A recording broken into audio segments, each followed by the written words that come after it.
L'Aïd, c'est bientôt. Du coup, là, on attaque les gâteaux. Et aujourd'hui, je vais te présenter une recette hyper simple. Donc, dans un saladier, je vais prendre 3 mesures de cacahuètes grillées et hachées grossièrement comme ça.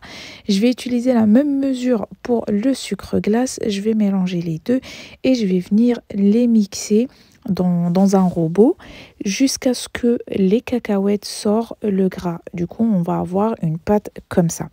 Donc, je remets dans le saladier et je vais rajouter de la farine petit à petit. Je ne peux pas te dire exactement la quantité de la farine, mais il faut rajouter jusqu'à l'obtention d'une pâte comme ça.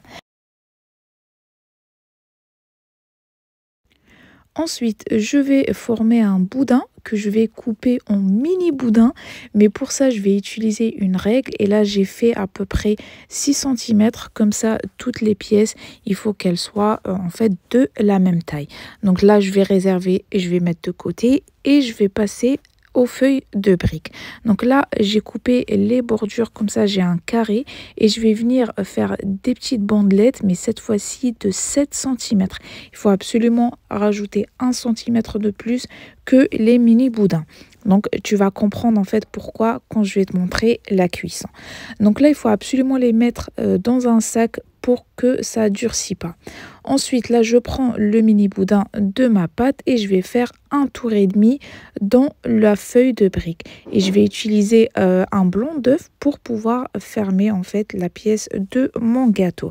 Donc là, je vais continuer toute la quantité que j'ai. Comme je t'ai dit, c'est un tour et demi. Et je vais enfourner pendant 15 minutes à 160 degrés.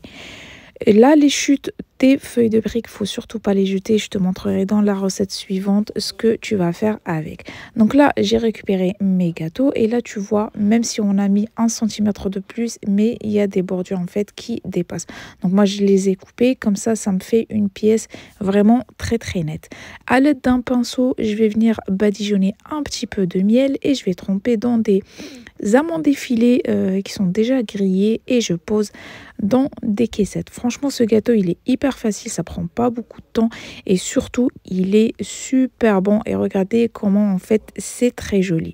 Donc là, tout ce que j'ai à te dire, c'est abonne-toi pour avoir plus de recettes.